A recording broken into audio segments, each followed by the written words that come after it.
Achievement expert Douglas Vermeeren helps people think bigger and get bigger results. He's met celebrities, CEOs, religious leaders, Olympic athletes, and everyday ethels around the globe who take advantage of life's amazing possibilities. He's an international speaker, author, motivator, and creator of what he calls the Opus. It is my pleasure to welcome Douglas Vermeeren to Studio 4 to tell us more.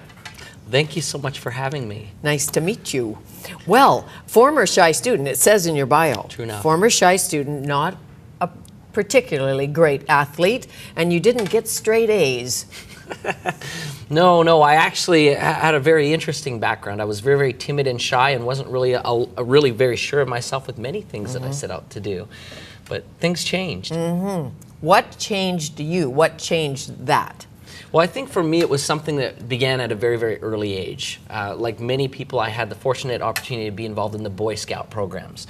There you go. And when I was 8, I was actually a Cub Scout, and one night we had a person come to our meetings there, and he brought with him pictures of many places around the world, the Great Wall of China, the ruins of Chichen Itza, the pyramids, the Sphinx, everything. And he had been there. In fact, he'd been a photographer for National Geographic. And of course, what he told us is, you know, anything is possible. You see these pictures and you can go to these places, you can do these things. And so as a young boy, I got excited. And then he handed around pieces of paper to all the boys and said, I want you to list from 1 to 100 all the things that you want to do in your life. So I went from 1 to 117 actually when I finished. You should have written a book, 100 Things to Do Before You Die. There you go, exactly. I think that someone else did.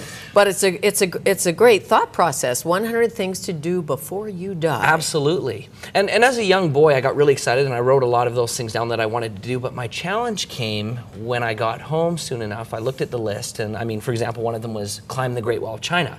So as an 8-year-old, I was really struck now with the thought of, okay, so what next? How do you get started? And that sort of led me through my life to ask those kind of questions. I know what I want to do, I know what I want to be, but how do you get there? What do you have to do to make it happen? And you have to define success, or what success means to you. Well, I think success has an interesting definition. First of all, achievement, the definition of achievement, really I think is oftentimes always thought of as what you do. But I'm a firm believer that it also encompasses what you must be or become. So it's a process as well. And as part of that process, your definition of success is individual. As you know, I've interviewed 400 of the world's top achievers. I have yet to find 2 definitions of success that are the same. They're all entirely different. And really what they are is being congruent to what you want most. But my definition, I think, the one I'm most comfortable with is a matter of balance, and it's a balance of 4 areas. The first one I call wealth, although it's not just finances. That can mean an abundance mentality, that can mean prosperity in your life, freedom to do what you want to do and explore the things that are important to you. So that's one element. The next is health. Health is an essential part of success, and some people actually look at that and say, I've got a goal to quit smoking or to lose weight or to run a marathon. And some people, it's just a matter of being able to walk.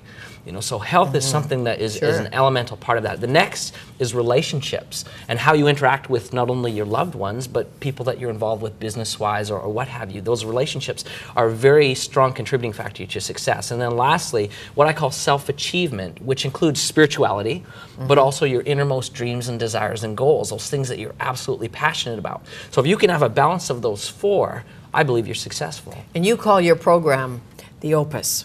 The film is the Opus, that's right. Film, is it the film or the program? The film is the Opus? Well, the film is called the Opus. The principles that I teach within, you know, when I speak and things like that, I refer to them often as creating amazing possibilities or the Amazing Possibilities program. Because when you're successful, you begin to see things differently. And as you're on that road to success, your life becomes different and more possibilities open up to you. An Opus is a brilliant piece of music. It is indeed. A definitive piece of music. It's also a very fine wine in California. There you have it. Opus 1. So it's the top of the chain, the Opus, really. And that's really why we selected that title. I mean, there's been a lot of marvelous films that have been out lately that have talked about the law of attraction and some of these things.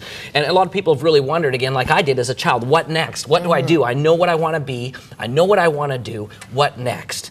And so the Opus really answers that question. And as you said, the Opus is the definitive work. I like to even define it as bigger. It's your most grandiose, largest legacy, the biggest you that you can possibly be. How do you get there? How do you get there? Absolutely. Good question. You set goals? You have to set goals? You do have to set goals. But here's something interesting to me is as I've interviewed the top achievers throughout the world, I've found that they do not set goals in the traditional sense. In fact, I'm so happy to hear that. Absolutely. And in fact, I think that's a lot of the reasons why many of us fail with our New Year's resolutions, or we use that tragic and classic formula of write it down, set a date, make a few steps, tick it off, and then start again. Top achievers don't really think that way. But they're visionary. Oh, they are visionary. In fact, that's really where it starts. The clearer you can make the vision of where you want to go, the better you'll do. And you've probably heard the saying that says, a problem well defined is half solved, right? So if you can define where you want to go in a very clear and succinct way, you're already on your way. What about that inner knowing? I know I'll get there. I know there'll be some bumps along the way, but I know one day I'll be there. I don't think I've ever talked to a top of the chain person who didn't know at some level they would be where they are. True enough. They're never very surprised. And it's interesting that you say that, because I believe that's really one of the first essential steps to achievement. In fact, I call it recognizing your amazing potential. And many people have a challenge with that. They don't recognize what they're capable of or what they're worthy of, or they look at someone else being successful and go, well, it's easy for them, but I can't do it. Right. And I'm too short, I'm too fat, I'm too dumb. That's it. And I mean, that was maybe some of my complex in high school, because I'm not the tallest guy in the world either, right? So I had those kind of things, but you have to overcome that, and you have to recognize that there is no such thing as impossible.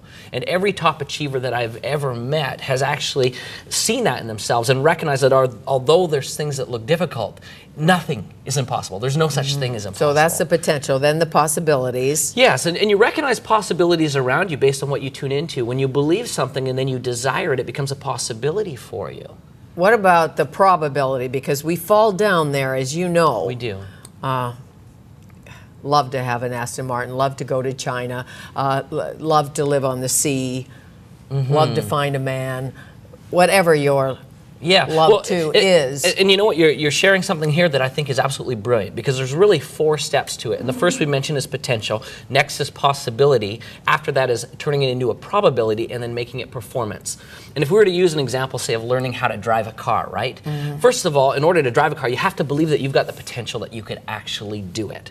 When you have that belief in yourself that that potential could be realized, suddenly you see possibilities around you. You see people driving a car, right? So it becomes something that maybe could happen for you too. And the more that you believe that, and the more that you desire it, you can then turn that into a probability. And probability occurs when you actually get into a car and you see that there's the gas pedal, there's the brake, there's the steering wheel, the things that you learn, the people that you surround yourself with that can teach you these things. All of these experiences that you have increase your probability. In fact, one of the examples I like to use is if we had a dartboard like at the far end of the room, and I gave you a couple of darts, I said, hit a bullseye, you'd maybe be, well, it's not very likely. But if I told you can take a step forward, and another step forward, and another step forward, until you're standing like right next to it, well, probability is pretty easy if you can just poke it in. Probabilities is about that learning process, how to get yourself closer to the target. Sure, and it's also, the next step is practice, because eventually you can hit the bullseye, even in the bar. That's true, that's true. If you practice a lot. Absolutely, and practice is essential. In fact, I call it performance. I like to use the analogy or the story you've probably heard of. You give a man a fish and he eats for a day. Teach a man to fish and he fishes for life. I don't really believe that. I think if you teach a man to fish, that's great, but he's just a guy sitting in a classroom. You actually have to give him a fishing rod and get him to the lake. True. And get him fishing. And he has to have a passion for fishing. That's right. Some people don't. You can tell somebody about fishing all day, and if they have no desire or passion, it's not going to do them a lot of good. So yeah, the final step is, again, going with this car analogy, once you know where the gas is, the brake is, you need to get in the car, you need to drive. Sure. So what paralyzes us? And you call it, I think in some of your work, analysis paralysis, or somebody called it that. Sure. You just can't, you hope and dream, but you can't get there. That's right. And you read The Secret. Indeed. And you watched the video. You read The Secret again, and you believe in the law of attraction, but you can't get there. That's true. And that thought of analysis paralysis is not original with me, but it is something that I see regularly. One of the challenges that is interesting to me is that many people try to make their choices with only current information, like they make it based on their current situation. But the truth is a decision never affects what's happening to you currently, it affects what's going to happen to you. So rather than looking and saying, oh, I have no money to make this decision, or I have, not the people around me to move into that next arena, you need to decide ahead of time what you'll do, and those things will fall into place. And then, as a friend of mine, Jack Canfield, says, is that when you see those possibilities, that's when you take inspired action. Sure, well, he's chicken soup for the soul, isn't he? That's it. Canfield, and I think he had a dream one night and thought, why don't I write these books? Or why don't I get other people to write? Sure. That was the brilliant part of Canfield's deal. I'll get other people to write their stories. I'll put them in a book and make millions. I don't even know if he went that far, but it was a good idea. Well, it's interesting that some of the suggestions you're sharing here about Jack, actually Jack and Mark Victor Hansen, both are in the new film The Opus. And as far as I know, together for the first time in any film.